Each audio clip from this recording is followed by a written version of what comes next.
Hello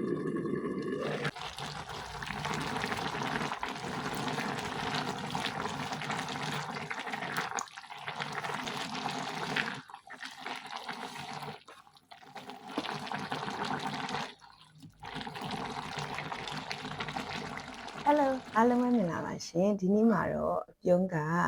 လူတိုင်းကြိုက်တယ်ပေါ့နော်ဝယ်ရိုးနဲ့မြစ်ချင်းပူပူဆက်ဆက်လေးနဲ့ထမင်းစားပြမှာဖြစ်ပါတယ်ရှင်ကဲအနံလေးကတော့လုံးဝဆက်ဆောင်နေပြီနော်ကဲပြုံးနဲ့တူတူလိုက်စားကြပါအောင်ရှင်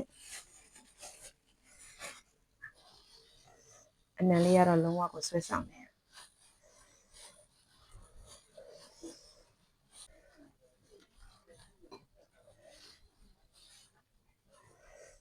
ဝယ်ရိုးလေးပါရှင်ဝက်နိုင်ရ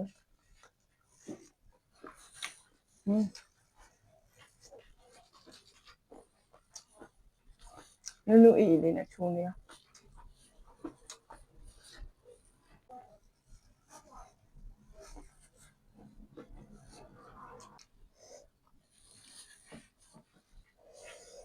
မြက်ကလေးရလဲချင်းချင်းလေး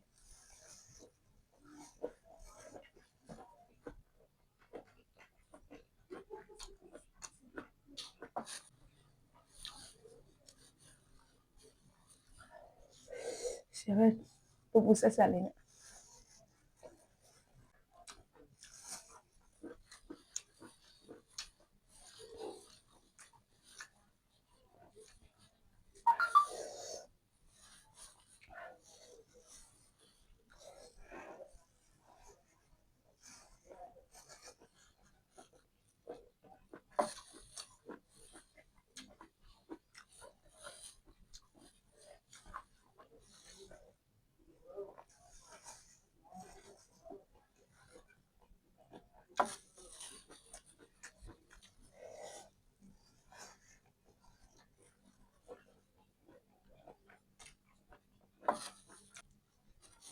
ရှင်ပဲ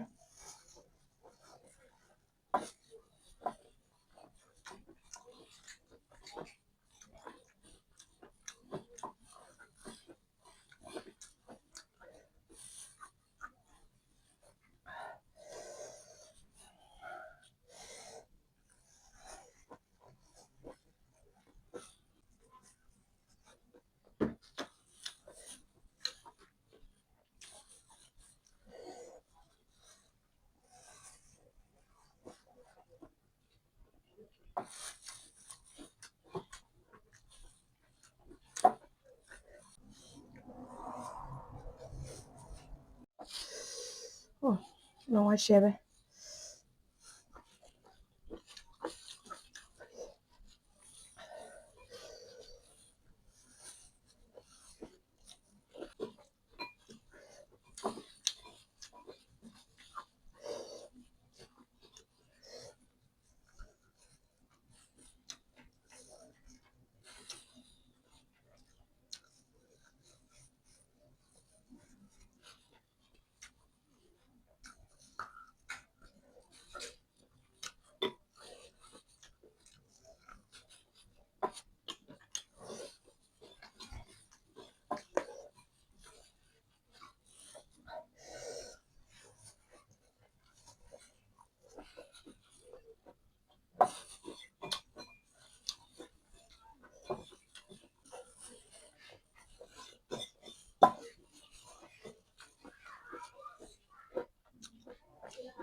ကဲအပြုံးရဲ့ဒီဗီဒီယိုလေးကိုကြည့်ပြီးတော့ဗိုက်စားသွားတယ်ဆိုရင်လည်းဝတ်သားနဲ့မြစ်ချင်းလေးနဲ့လိုက်ချက်စားဖို့မမေ့နဲ့နော်နောက်ဗီဒီယိုလေးဒီမှာပြန်လဲဆုံတွေ့ကြမှာရှင်တတာ